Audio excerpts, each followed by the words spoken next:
Welcome to this video on the approach to a dog bite, presented by Dr. Anil Kumar Shetty Y, Assistant Professor in the Department of Forensic Medicine and Clinical Toxicology. Let's begin with a question. When do you celebrate World Rabies Day? The correct answer is September 28th. How should you approach a dog bite? The steps include cleaning the wound, applying antiseptic, covering the wound, and seeking medical care. How long should you clean the wound with soap and running water? Is it 10 to 15 minutes, 5 to 10 minutes, 12 to 20 minutes, or 20 to 25 minutes? How many categories of dog bite are there? It is important to know how to identify a rabid dog. Signs include restlessness, weakness, aggression, hydrophobia, excessive salivation, and drooling. How many anti-rabies serum or ARS doses should be given in post-exposure prophylaxis or PEP? Is ARS given only once in a lifetime? Also, how many anti-rabies vaccine doses should be given in PEP and pre-exposure prophylaxis or PrEP? Do the doses differ? Rabies is a serious public health problem, primarily in Asia and Africa. Dog bites cause 99% of human rabies cases. Rabies is fatal once symptoms appear, but deaths are preventable with prompt PEP. PEP includes thorough wound washing, a course of human rabies vaccine, and, when indicated, rabies immunoglobulins. The WHO aims to end human deaths from dog-mediated rabies through a comprehensive approach. Dog-mediated rabies is a vaccine-preventable viral disease. It spreads through saliva via bites or scratches. Rabies is virtually 100% fatal once symptoms appear. The incubation period for rabies is typically 2 to 3 months. Initial symptoms include fever, pain, and unusual tingling or burning at the wound site. It leads to fatal inflammation of the brain and spinal cord.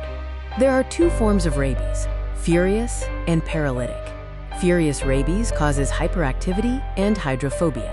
Paralytic rabies, accounting for 20% of cases, causes muscle paralysis and is often misdiagnosed.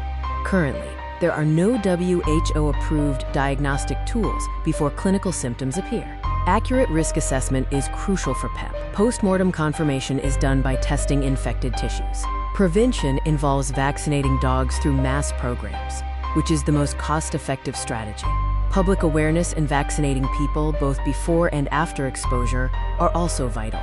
Globally, 3 WHO pre-qualified human rabies vaccines are available: RABIVAXS, Vaxirab-N, and VERORAB.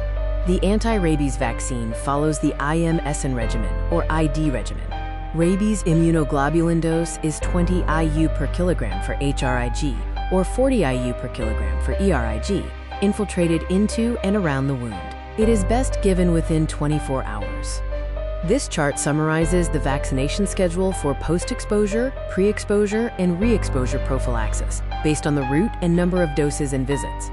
Pre-exposure prophylaxis, or PrEP, is recommended for people in high-risk occupations, those with potential animal contact, and travelers to high endemic areas. However, PrEP does not eliminate the need for PEP after exposure. Category 2 and 3 exposures require human rabies vaccination.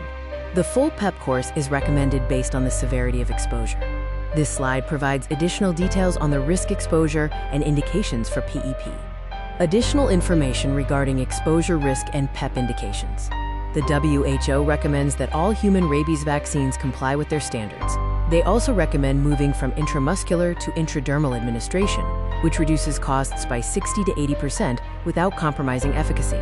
This slide provides more details on the quality and administration of the vaccine. Additional information on the administration and quality of the vaccine. Here is the bibliography that was used to compile this video content. Thank you for watching this video.